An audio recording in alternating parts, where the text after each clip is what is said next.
السلام علیکم ورحمۃ اللہ وبرکاتہ۔ دور حاضر میں جعلی پیروں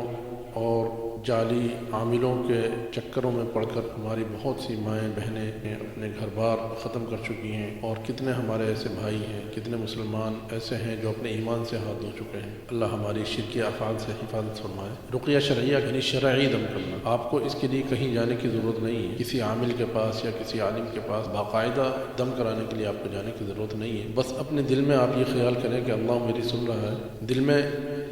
یقین کے ساتھ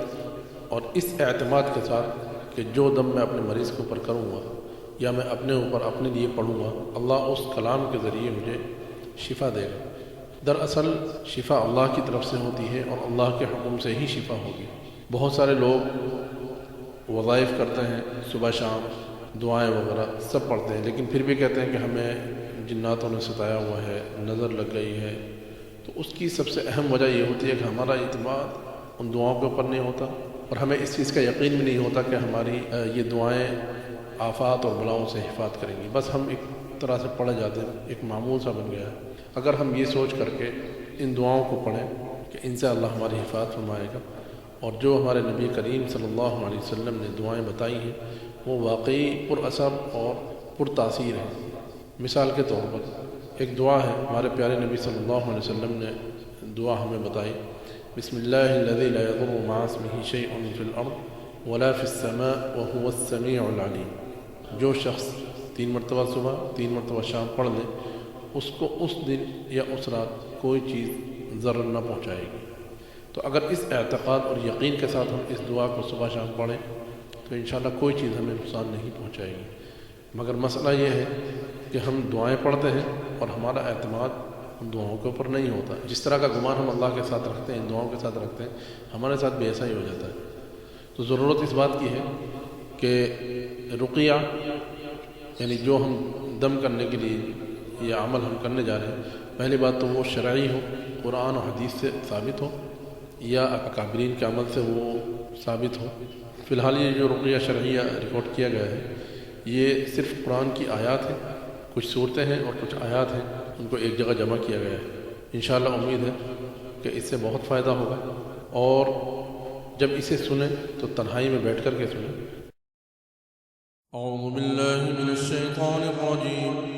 بسم اللہ الرحمن الرحیم، الحمد للہ رب العالمین الرحمن الرحیم مالک یوم الدین، ایاک نعبد و ایاک نستعین، اهدنا الصراط المستقيم صراط الذين أنعمت عليهم غير المغضوب عليهم ولا الضالين، ألف لام ميم، ذلك الكتاب لا ريب فيه هدى للمتقين الذين يؤمنون بالغيب ويقيمون الصلاة ومما رزقناهم ينفقون، والذين يؤمنون بما أنزل إليك وما أنزل من قبلك وبالآخرة هم يوقنون، أولئك على هدى من ربهم وأولئك هم المفلحون۔ إن في خلق السماوات والأرض واختلاف الليل والنهار والفلك التي تجري في البحر بما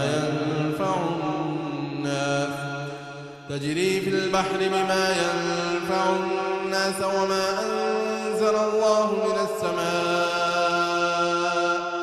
من السماء من ماء فأحيا به الأرض بعد موتها وبث فيها من كل دابة وتصريف الرياح والسحاب المسخر بين السماء والأرض لآيات لقوم يعقلون۔ الله لا إله إلا هو الحي القيوم، لا تأخذه سنة ولا نوم، له ما في السماوات وما في الأرض، من ذا الذي يشفع عنده إلا بإذنه، يعلم ما بين أيديهم وما خلفهم، ولا يحيطون بشيء من علمه إلا بما شاء، وسع كرسيه السماوات والأرض ولا يؤوده حفظهما وهو العلي العظيم.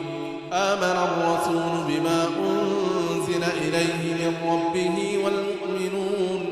كل آمن بالله وملائكته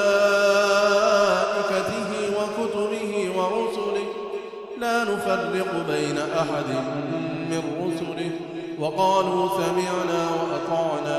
غفرانك ربنا وإليك المصير. لا يكلف الله نفسا إلا وسعها لها ما كسبت وعليها ما اكتسبت ربنا لا تؤاخذنا إن نسينا أو أخطأنا ربنا ولا تحمل علينا إصرا كما حملته على الذين من قبلنا ربنا ولا تحملنا ما لا طاقة لنا به واعف عنا واغفر لنا وارحمنا أنت مولانا فانصرنا على القوم الكافرين. إن في خلق السماوات والأرض واختلاف الليل والنهار لآيات لأولي الألباب الذين يذكرون الله قياما وقعودا وعلى جنوبهم ويتفكرون في خلق السماوات والأرض ربنا ما خلقت هذا باطلا سبحانك فقنا عذاب النار. إن ربكم الله الذي خلق السماوات والأرض في 6 أيام ثم استوى على العرش يغشي الليل النهار يطلبه حثيثا والشمس والقمر والنجوم مسخرات بأمره ألا له الخلق والأمر تبارك الله رب العالمين. وأوحينا إلى موسى أن ألق عصاك فإذا هي تلقف ما يأفكون فوقع الحق وبطل ما كانوا يعملون فغلبوا هنالك وانقلبوا صاغرين. وقال فرعون ائتوني بكل ساحر عليم فلما جاء السحرة قال لهم موسى ألقوا ما أنتم ملقون فلما ألقوا قال موسى ما جئتم به السحر إن الله سيبطله إن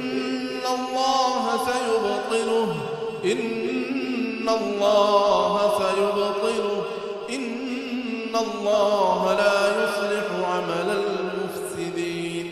وننزل من القرآن ما هو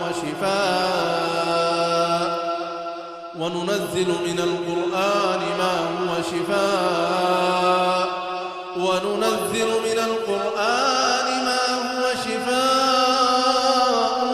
ورحمة للمؤمنين ولا يزيد الظالمين إلا خسارا. قالوا يا موسى إما أن تلقي وإما أن نكون أول من ألقى قال بل ألقوا فإذا حبالهم وعصيهم يخيل إليه من سحرهم أنها تسعى فأوجس في نفسه خيفة موسى قلنا لا تخف إنك أنت الأعلى وألق ما في يمينك تلقف ما صنعوا إنما صنعوا كيد ساحر ولا يفلح الساحر حيث أتى. أفحسبتم أنما خلقناكم عبثا وأنكم إلينا لا ترجعون فتعالى الله الملك الحق لا إله إلا هو رب العرش الكريم. ومن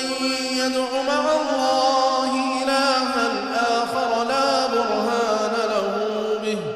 لا برهان له به فإنما حسابه عند ربه إنه لا يفلح الكافرون وقل رب اغفر وارحم وأنت خير الراحمين والصافات صفا فالزاجرات زجرا فالتاليات ذكرا إن إلهكم لواحد رب السماوات والأرض وما بينهما ورب المشارق إنا زينا السماء الدنيا بزينة الكواكب وحفظا من كل شيطان مارد لا يستمعون إلى الملأ الأعلى ويقذفون من كل جانب دحورا ولهم عذاب واصب إلا من خطف الخطفة فأتبعه شهاب ثاقب هو الله الذي لا إله إلا هو عالم الغيب والشهادة هو الرحمن الرحيم هو الله الذي لا إله إلا هو الملك القدوس السلام المؤمن المهيمن العزيز الجبار المتكبر سبحان الله